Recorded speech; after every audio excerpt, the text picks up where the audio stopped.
third graders from Private Minds Charter School.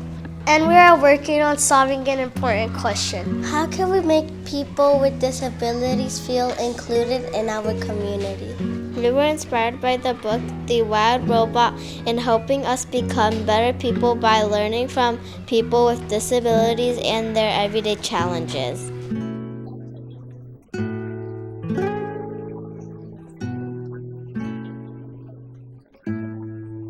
I was born in another country called Vietnam. And when I was in Vietnam at age 2, I got polio.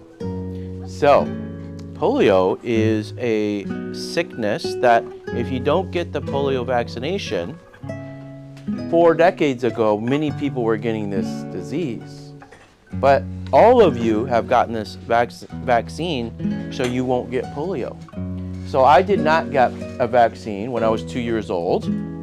I didn't have access to it. And then I got this sickness, this virus, that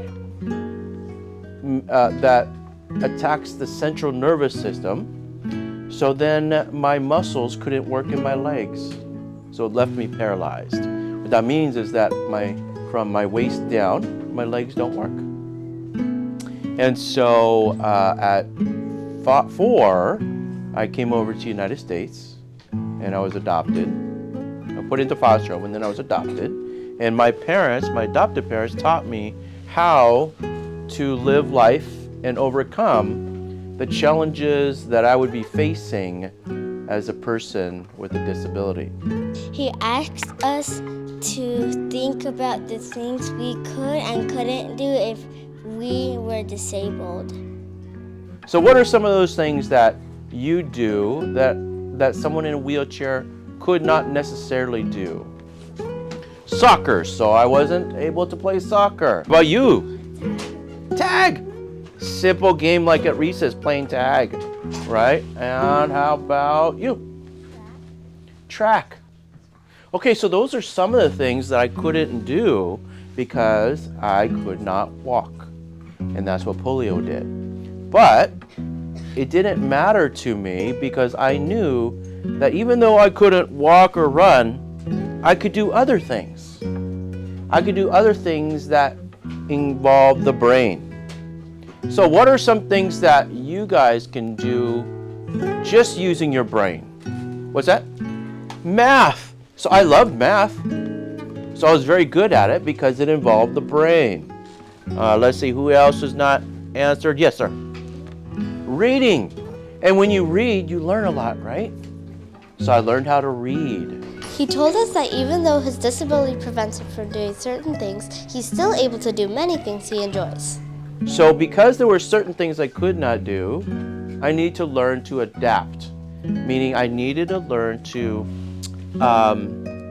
adjust to the environment I was in. So even though I couldn't play tag on the playground, I could play foursquare.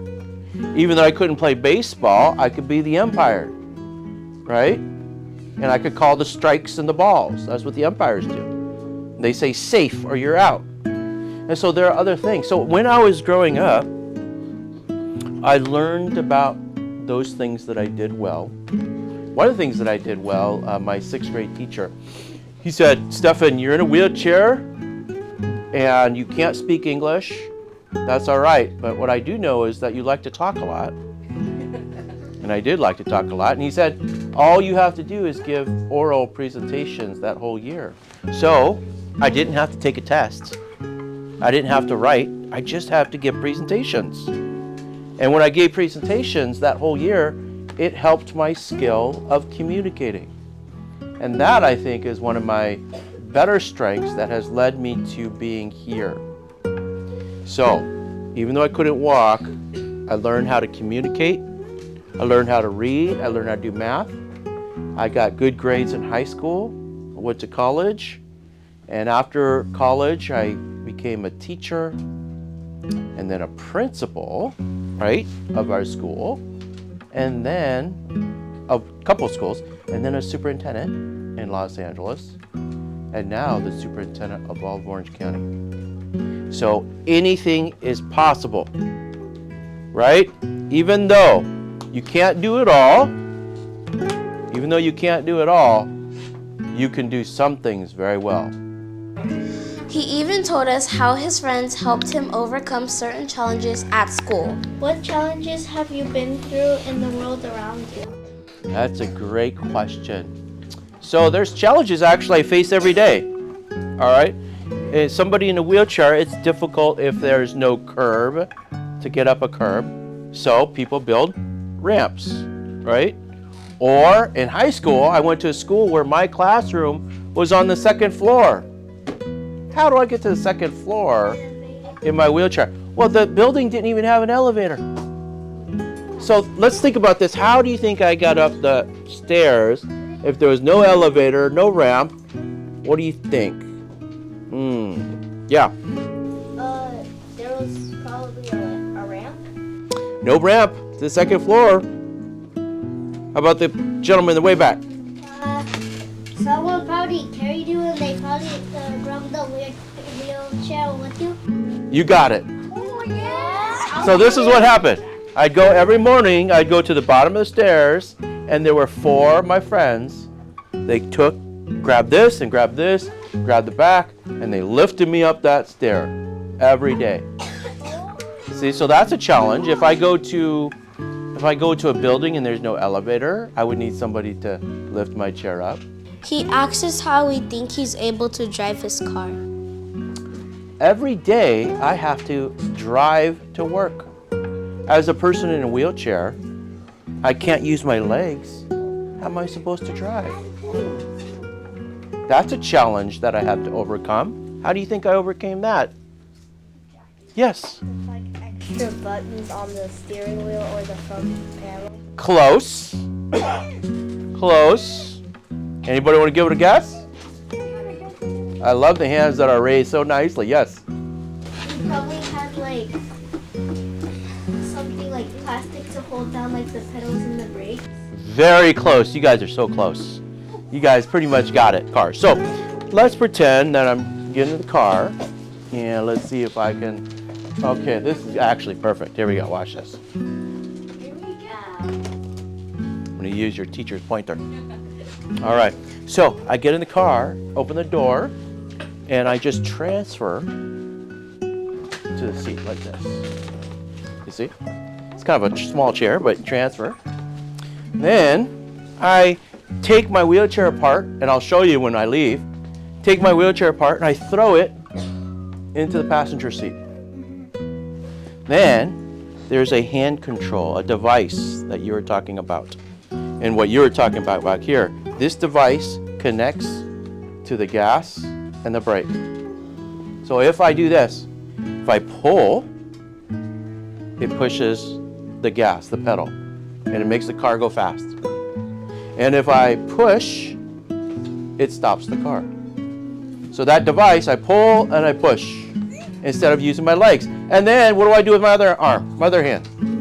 I steer and I honk, right? So I don't hit anybody. That's right.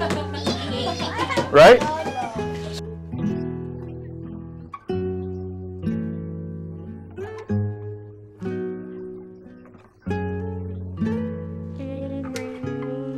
Is Isaac, and my brother also have a disability where his arm is shorter than Oh, interesting.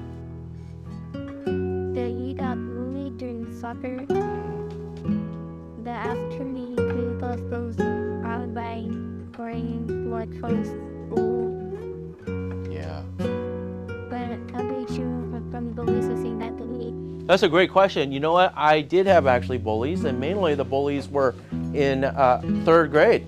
So I had a little boy who every day said, "You don't belong here. Your kind doesn't belong here." I don't know what that means, but he said, "You don't belong here. Only people that can walk belong here." And he did that pretty much every day. One day, right before we got in class, he pushed me against the wall, and he slapped me across the face and said, "I told you, you don't belong here." But you know what? I didn't complain about that. It made me stronger inside. It made me want to prove people that I can do things. And so I did. And I don't even know the boy's name. I can definitely see his face. But that actually taught me that you can do one of two things if you get bullied. You can be scared for the rest of your life and not try, or you can stand up to the bully and prove them wrong, right? And be the best that you can be. And I chose that route to do.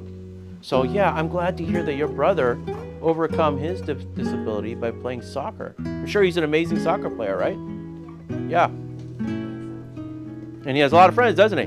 Because he's a cool guy probably, right? And so it's about your attitude. Have a good attitude with people. And if you're being bullied like that right now, and you can't take care of it, let somebody know. I did, right? I let my teacher know. They helped me. So you're not alone. You don't have to do it by yourself. During our PBL journey, we've learned about looking through life in another person's eyes, to be curious, not judgmental, to be inclusive and not be exclusive to people who are different from us. What makes me feel included is when people accept me for who I am. Okay? When people don't look down at me because I'm in a wheelchair, but instead they look at me and say, you know what, he's a nice guy. Or, you know what, Dr. Bean, he's a smart guy. Dr. Bean, he can communicate well. Dr. Bean, he can lead well, right? When people recognize each other's strengths, that's what makes you feel included. Thank you, Dr. Bean, for visiting us. You are a true inspiration, and thank you for all your hard work. Bye!